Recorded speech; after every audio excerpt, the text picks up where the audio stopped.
समझ नहीं आ रहा अपने सैलरी इंक्रीमेंट का क्या करूं। बेटा इतना क्या सोच रहा है? अपने म्यूचुअल फंड्स के एसआईपी का टॉप अप करा ले। This is the right time. क्या समझ में नहीं आया? बेटा इतना क्या सोच रहा है? अपने म्यूचुअल फंड्स का एसआईपी टॉपअप करा ले। This is the right time. अब समझा।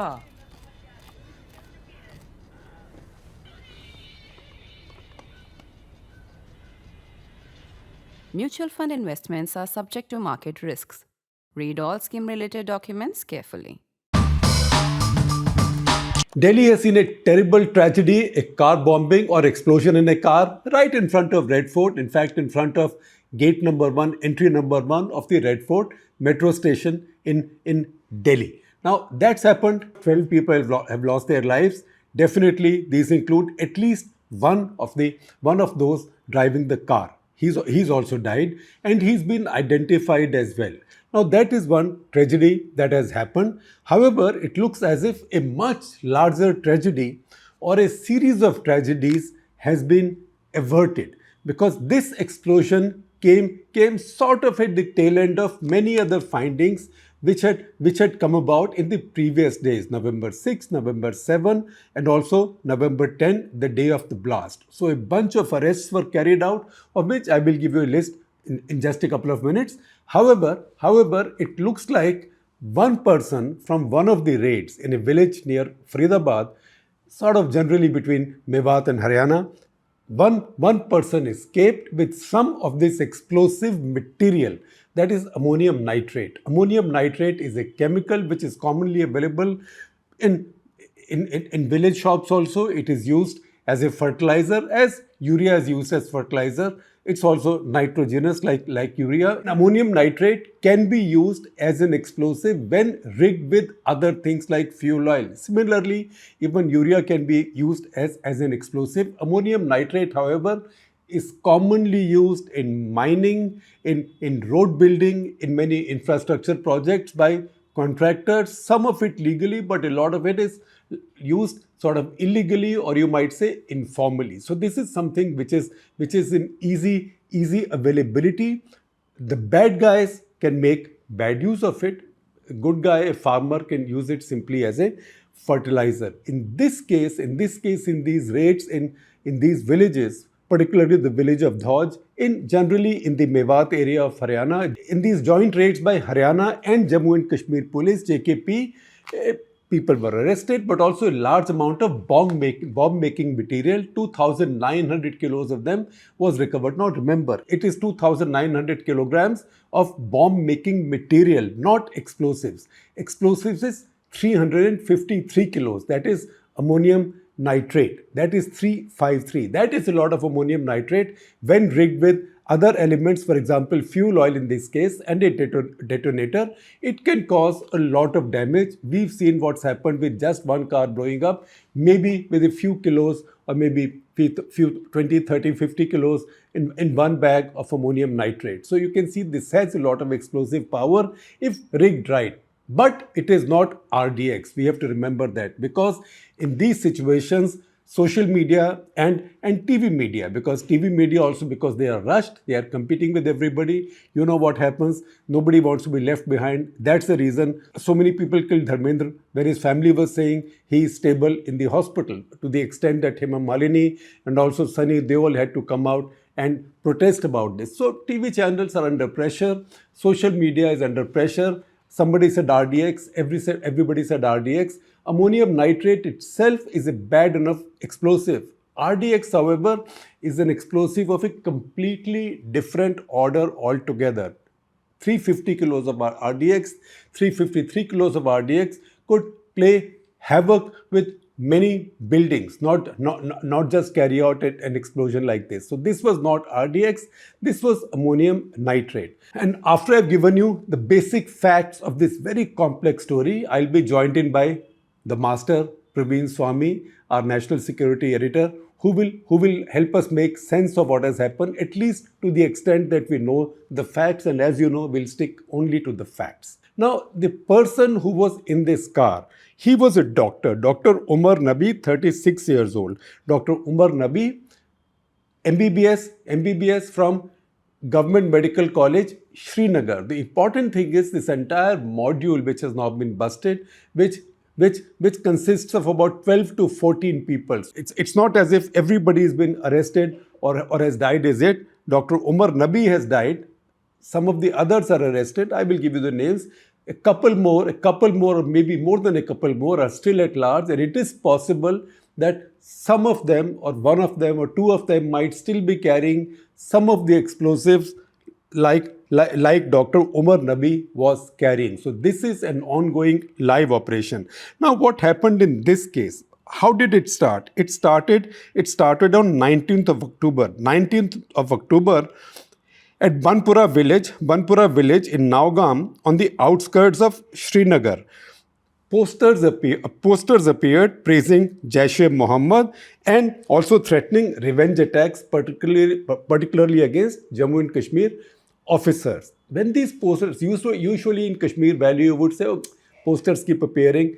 Why take notice of them? This is an area, this is a region that's seen much worse than just subversive posters.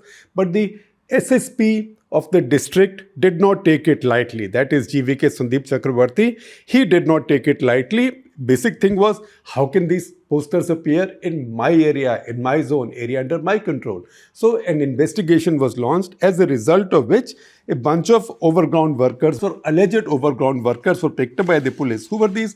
So 1910, 19th October posters appear. 1910, the same day, 3 alleged overground workers, or OGWs, are picked up by the police. That is Arif Nisar Dar, Yasirul Ashraf and Maqsood Ahmad Dar. These 3 are then interrogated, as a result of which on 27th of October, that is 8 days later, 2 more were arrested. Irfan Ahmad Wage, who is a local cleric in Shopian, and Zamir Ahangar, also a local OGW, overground worker. Based on the interrogation of all of these 5, the police reached in Saharanpur another doctor. So like Umar Nabi, he also had graduated from Government Medical College, Srinagar, got his MD also from there. Then he worked at Government Medical College in Anantnag. And now he was in Saharanpur. So the police now came in. J&K police obviously would have worked with UP police in this case, arrested him from Saharanpur on 6th of November. His arrest was formally declared 6th of November. That is just 5 days back. On the 6th of November, police announced the arrest of Dr. Adil Ahmed Rathar, who was now employed at a hospital in Saharanpur in Uttar Pradesh. After his interrogation and based on information from him, what he supposedly told the police, raids were carried out in Anantnag, particularly where he used to live, and his locker was opened. Locker means where you keep your clothes and stuff. And there they found what looks like a pretty new AK-47. It doesn't look like an AK-47 which had been buried someplace and was dug out. It looked like a fairly new AK-47 that was found there, and lots of other stuff was also found. Around that time, other arrests were carried out. In fact, immediately after his arrest, were also arrested Dr. Muzammil Shakil, also from Kashmir, but arrested from Faridabad, from Al-Falah Medical College. He is supposed to have had connections with the house in Dhauj village, which was raided, where these explosives were recovered from. That is Dr. Muzammil Shakil. He was arrested. Dr. Umar Nabi, who also worked at Al-Falah Hospital in Haryana, in Faridabad. See the picture of the hospital. It's quite an impressive facility. He seems to have escaped from there, and while escaping the raid, he also supposedly carried some explosive with him, with which he left. He entered Delhi at Badarpur border at 8 a.m. or maybe 4 minutes past 8. All of this is caught by CCTV cameras. Then at some point in the afternoon, say around 3:30, he checked into the Red Fort parking area, and from there He might have rigged something, rigged the explosive or a bomb, or maybe not, or maybe he was still in panic. Nobody is able to tell us that as yet. As more people speak, more will come out. Then at 6:30 or 6:40, he pulled out of there, and 6:50 it is that at the red lights in front of gate number 1, entry gate number 1 of Red Fort Metro, his car blew up, killing him and many others and injuring many more. That is the sequence of events. Now, on the same day as this explosion happened in Delhi, on the same day, a very important, significant arrest was carried out by, again, the same joint task forces, in this case of JK Police, Haryana Police and now UP Police as well, because this arrest, like Rathor's arrest in Saharanpur, this arrest was also in Uttar Pradesh, and that was in Lucknow. So Lucknow, Dr. Shaheen Shahid, a woman who was the senior most of these doctors. Shaheen Shahid, the 2002 MBBS from Allahabad Medical College. She was arrested. She was also working at the same Al Falah Medical College and Research Center in Haryana near Faridabad as Umar Nabi and Muzammil Shakil. She's also been arrested, and right now the investigators are saying that she was probably the one who indoctrinated all of these people from her car or a car linked to her. The police recovered one AK Krinkov rifle. Please see on your screen what it looks like, with 3 magazines, one pistol with live cartridges and empty cartridges. Again, there is a story about the car that blew up. It was owned by a man called Salman in Haryana, who sold it to Devinder, who sold it to Amir, who sold it to Tariq, who gave it to Nabi to use. So people are being questioned. We don't exactly know what happened, when and why. Was it just straightforward purchases, or was it a process of creating cutouts of ownership so the ownership of the car cannot be traced or somebody can hide their steps? We don't know. All of that is in very early stages of investigation as yet. That this is a group of white-collar, self-radicalized professionals. The police and intelligence agencies are telling us that 12 to 14 people, about 7 or 8 have either been arrested or at least one has died. Of these, at least 7 seem to be doctors and also connected professionally, either having graduated from the same college or having worked together, and barring one, all the others also happen to be from Kashmir. Now that's one part of the story, and this is a very cluttered story also because this has come alongside another development, and that development was a series of arrests in Gujarat. So in Gujarat at the toll plaza, what is called as Adalaj toll plaza between Ahmedabad and Mehsana, a man called Ahmad Moinuddin Syed was arrested. He was arrested, and from him, and the police say that they had intelligence that he is a terrorist or suspected terrorist, so they laid a trap. They arrested him. From him, they say they recovered 2 Glock pistols, 1 Beretta, 30 live cartridges, and 4 liters of castor oil. 4 liters of castor oil in a 10-liter plastic container, and also booklets or documents showing instructions on how to draw a very deadly poison called ricin from that castor oil. And apparently the police claim that Moinuddin Syed claimed that he was learning to make ricin, which he could then mix with food or prasad at temples to stage mass killing events. After his investigation, more people were arrested. Interestingly, Ahmad Moinuddin Syed also is a doctor. He passed his MBBS from China. And after this, 2 more arrests were made from Banaskantha, and these are people from Uttar Pradesh. Azad Suleiman Sheikh and Muhammad Suhail Muhammad Salim. Again, the interesting thing is that the first one from whom castor oil and pistols were found, Ahmad Moinuddin Syed, is 33, doctor. Ahmad Salman Sheikh, he's a tailor, he's just 23, and Muhammad Suhail Muhammad Salim Khan is just 20. He's a student, which I think is a good point for us to get Praveen Swami also in the picture, in the conversation, because he will tell us what is the likely meaning of all this, because many names have come up and many organizations' names have come up, including ISKP. ISKP is Islamic State of Khorasan province. That is based in Afghanistan, but that is an Islamic State project to make one Islamic state out of Pakistan, Afghanistan, parts of Iran, Khorasan after all is thereabouts, and also India. Now that is an organization that's at odds with Pakistan, but also with the Taliban government. At the same time, it's not as if somebody has to be accredited to ISKP. Anybody can stand up and say, I am ISKP, right? It could be a Pakistani agent also. It can be a Jaish person, an ISI person also saying, I am ISKP. So these are very messy scenarios. And that is the reason we need Praveen Swami now. Praveen, what sense do you make of what we know until now? It's definitely one of the more sort of complex and larger terror operations that's taken place in Kashmir. I mean, there have been a number of smaller attempts within the state to carry out acts of terror.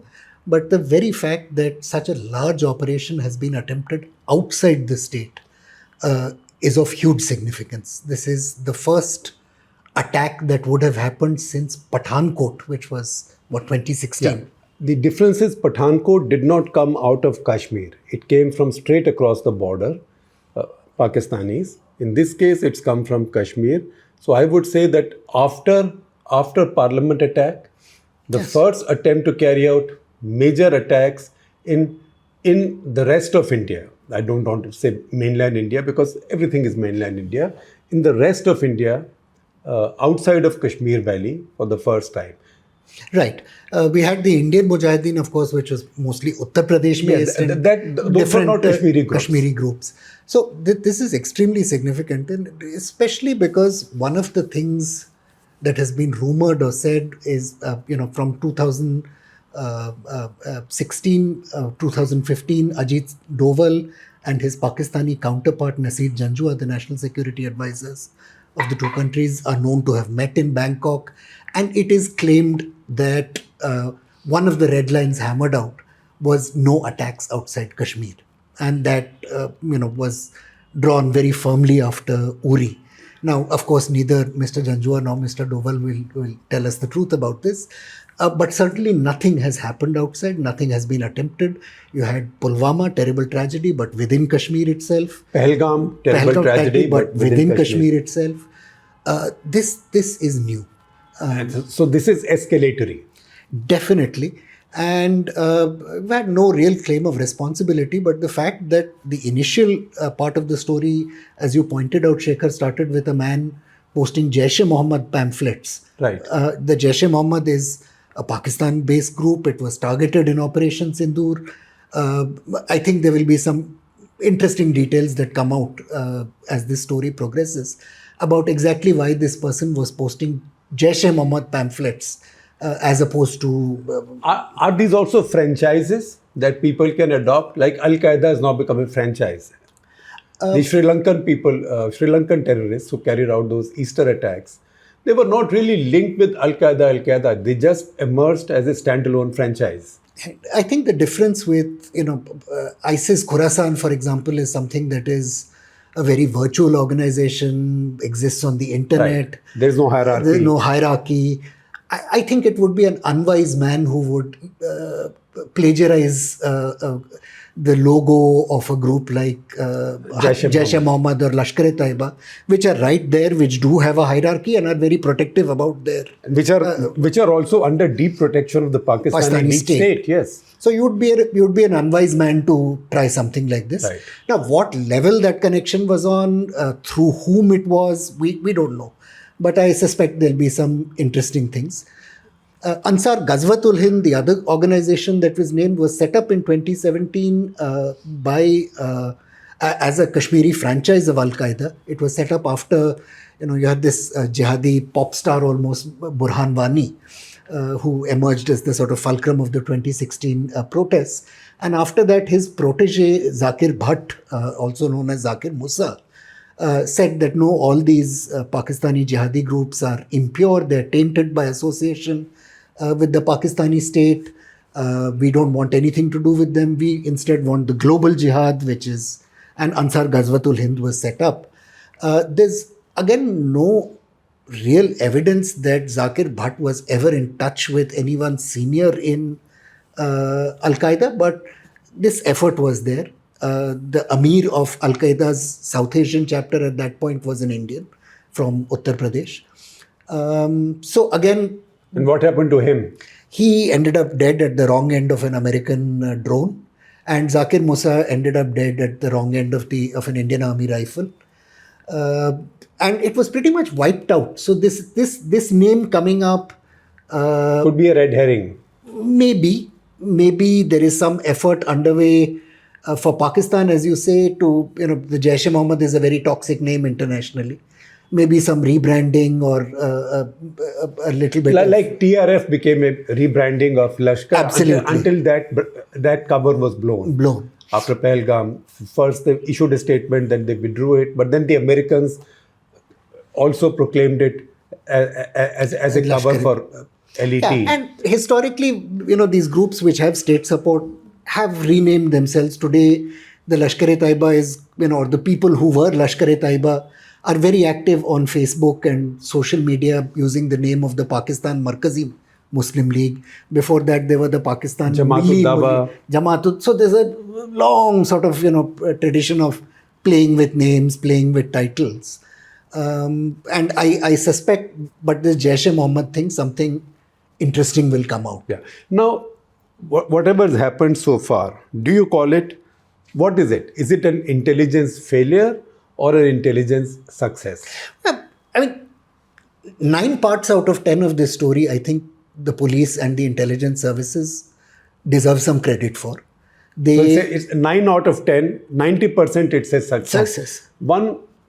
10% or 9 out of 10, one got away, and so we had this tragedy. Absolutely. I mean, it is commendable that a very small incident, after all, which is somebody sticking posters up somewhere. That too in Kashmir Valley.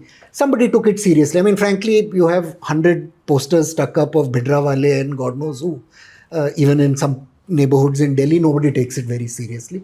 But here an officer has taken it seriously, has pursued it. The intelligence services have tracked people down in different parts of the country. The arrest took place as planned. Now, one person got away. We don't know whether that person intended to actually carry out a suicide attack. Personally, I'm a little skeptical because, gate number 1 of the metro station at Chandni Chowk is not exactly the most prestigious symbol of India. Yeah, because if you wanted to carry out a suicide attack, once he was in Delhi, he could have gone to many places with much larger gatherings and with much greater publicity potential. Yeah. So we're only talking possibilities at this stage. Maybe he had an explosive which malfunctioned. We know the CNG tank at the back of the car was locally made. It was not a ISI stamped kit. Maybe something happened with overheating of the tank, which then triggered the ammonium nitrate. Maybe he just tried wiring something and he bungled it. Who knows? We will find out. But there's going to take some forensic hard work for that answer to. But are you surprised that all of these are, white collar is the expression I use, but most of these are doctors, very well educated, MD and all, with good jobs in good institutions? Well, I mean, it's always surprising when educated people do these things because we expect educated people or education to be a civilizing influence. But the sad truth is, it isn't. Ayman al-Zawahiri, the number 2 of Al-Qaeda for a very long time, Cairo-educated medical practitioner who gave it up and, Osama bin Laden was an engineer. Gulbuddin Hikmatyar, an engineer. In fact, he's called engineer Gulbuddin Hikmatyar. In fact, engineers are, if you look at them as a segment, the one most overrepresented category in the terrorist groups. And maybe it's because they have a logical mind, so they think that they can think of tech fixes or fixes to problems. Plus, maybe they don't know that much about history or that much about theology by way of basic reading. Right.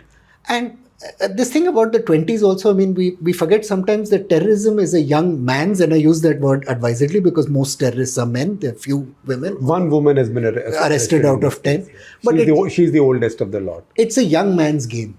Very few terrorists go on to survive, unlike Mr. Zawahiri, into older age. And I think so part of it is ideology, part of it is motivation, part of it is also that bravado and adventure seeking of being in your late teens or early 20s, where you see yourself in this kind of heroic mode, running around with a gun and blowing up things, you're easily manipulable. That was Burhan Wani, in fact. That was, I mean, Burhan Wani, one of the great ironies is he became this icon of the jihad, but there is no evidence to show that he actually ever fired a gun in his life. He liked the image, he liked being on social media with, and he liked particularly the adulation of young women, which I guess any teenager would. But he never actually did anything. And I think it's one of the tragedies of terrorism that, when you listen to wireless traffic of surrounded terrorists, very often you hear a 17 or 18-year-old man. Encircled terrorists. Editing suggestion, huh? Of encircled terrorists, you hear them begging for their mothers or begging for their life, because until that moment it has never crossed their head that they can get killed or that death is a real thing. Possibility. Here, always in Kashmir, the Lashkar-e-Taiba and the Jaish-e-Mohammed drew, I don't know how to put this, but a better class of recruit than maybe the Hizbul Mujahideen and the others, people who were slightly more educated, people who were, had better degrees. And the Lashkar and the Jaish have always liked more educated personnel, perhaps because they can be trained for more complex tasks better. So this is very much true to pattern. Yeah. Now the other story that unfolded in Gujarat, these arrests with intention to make ricin. First of all, was there any ricin made, or it was just an intention to make ricin? Well, ricin has to be made through a complex chemical process. Which From castor oil. From castor oil and castor seeds. In this particular case, the individual concerned had used the internet to try and research that process, but had not started that process. But he had purchased this oil as a starting step. Certainly many other steps would have gone. We know that the one sort of use of ricin, which was by a Japanese cult, quite crazy cult called Aum Shinrikyo back in 1997 on the Tokyo subway, that killed a lot of people. But Aum Shinrikyo took many years to perfect its technique, made many mistakes, made many bungles, even though it had engineers. So even if this person had taken the first steps, it's not guaranteed that he would have managed to make it very easily. But from what the police are now saying, from the police statements, the intention was there. Absolutely. Ammonium nitrate fuel oil explosive, on the other hand, is very easy to make. That's what the Kashmir module was using. And in fact, one of the first uses of it was by Timothy McVeigh, who brought down the federal building in Alabama. And the entire building sort of came down because he used a carload of ANFO. Terrorists in Ireland, terrorists in various parts of India like using it because it may not be as devastating as RDX, but it's easy to lay your hands on. And all the Indian Mujahideen attacks were ammonium nitrate fuel oil. So, do you see any connection between these two things playing out? This ricin and pistols, I think. Ricin, pistols in Gujarat and all this stuff in Delhi coming out of Kashmir. I think over the last few years, there has been what we can call a hottening up of the jihadi landscape. There have been a very large number of arrests. Last year, the number was over 100, similar the year before that, of persons who believed themselves to be acting for the Islamic State. Now, in some of those cases, the motivator or the person instructing them may not be an Islamic State person. He may be a spy or an agent for someone who's trying to draw the, I think the FBI uses this wonderful word, draining the swamp. Right. So it may be somebody trying to drain the swamp. But I think it's worrying that wherever somebody has had this idea of setting up a jihadi module, very often he has succeeded in finding 3, 4, 5 people in his immediate milieu who have been attracted by this idea and then taken steps in pursuance of this. I think we've been very fortunate that no large-scale support has been provided to these individuals, as happened with the Indian Mujahideen story, that those people were able to go to Pakistan and learn how to make bombs. Right. That hasn't happened. We've been fortunate. We had one near miss when some people from Kerala went to train with the Islamic State in Kunar, but fortunately were bombed by the Americans. Their camp was discovered and that went out. Pakistan has, we had a number of Indians go to Syria, again, where they could have learnt their craft. That problem was taken care of. I think the tipping point would come if Pakistan opened its doors again for the training and provision of tradecraft to Indians. Now, whether Field Marshal Asim Munir. That's sacrilege. How can you call the Field Marshal General? Even Donald Trump has said my favorite Field Marshal. Field Marshal, my apologies. And now he's going to be Field Marshal for life. For life. Field Marshal. Yeah. If he lives till 105, he will still be wearing his uniform. I think he'll sleep in it now. So, whether he's a man who sees himself in a heroic mold, who's said various things.